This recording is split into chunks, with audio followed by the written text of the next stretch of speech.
Doctor ہما قسط number 40۔ آپ سب کہانی پر دل کھول کر لائک اور کمنٹ کریں۔ ہم دل کھول کر آپ تک کہانیاں پہنچائیں گے۔ اب چلتے ہیں کہانی کی طرف۔ جب سے جاب پر آنے لگی تھی سما کے ساتھ تو اور بھی اپنے پہناوے کا خیال رکھتی تھی۔ فیشن کے مطابق ہی کپڑے پہننے کا شوق تھا اس کو۔ ہر طرح کے کپڑے پہننے کی اجازت تھی اس کو اپنے شوہر کی طرف سے۔ وہ اکثر قمیض شلوار یا ٹائٹس لیگی یا جینز پہنتی تھی۔ ہر لباس اس کے کھلتے ہوئے خوبصورت جسم پر ڈھچتا تھا۔ جب بھی ٹائٹس پہنتی تو اس کے جسم کے نشیب و فراز دلوں پر بجلیاں ہی گراتے تھے، اور ایسے ہی بجلیاں ڈاکٹر زما کے گھائل کر چکی تھیں۔ ڈیوٹی پر موجود ایک نرس دیو سے ہما کی اچھی دوستی تھی۔ وہ بھی ہما کو چھیڑتی کہ زمان اس کو پسند کرنے لگا ہے۔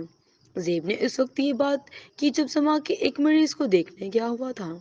اس کی بات سن کر ہما کے گورے گورے چہرے پر ایک ہلکا سا سرخ رنگ لہرا گیا تھا، اور وہ دھیرے سے مسکرا کر بولی، تو میں کیا کروں زیب؟ ڈاکٹر صاحبہ، کرنا تو آپ کو وہی پڑے گا جو ڈاکٹر زمان چاہیں گے۔ ہما ہنس پڑی اور زیب کی طرف مصنوعی غصے سے دیکھتے ہوئی بولی، کیا مطلب ہے تمہارا؟ تم خود کر لو جو کرنا ہے اس کے ساتھ، یا جو وہ کہتا ہے۔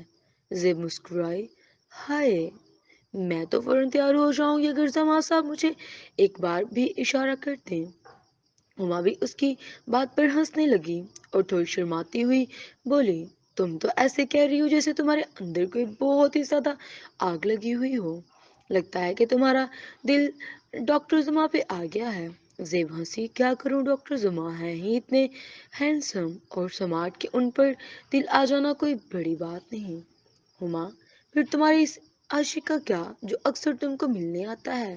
راشد، زیب وہ تو ہے ہی، پر اس دل کا کیا کروں؟ زیب اپنے بائیں ہاتھ رکھتی ہوئی بولی۔ ہما بھی اس بات چیت کو حسب معمول انجوائے کر رہی تھی، تو پھر کیوں نہیں دیتی ان سے اپنا حال دل؟ زیب، کیا فائدہ کہنے کا ڈاکٹر ہما؟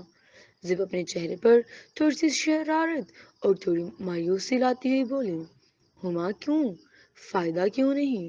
زیب ہما کو آنکھ مارتی ہوئی بولی، کیونکہ ڈاکٹر زما کا دل تو آپ پر آیا ہوا ہے۔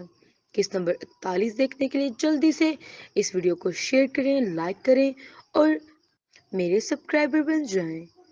اللہ حافظ۔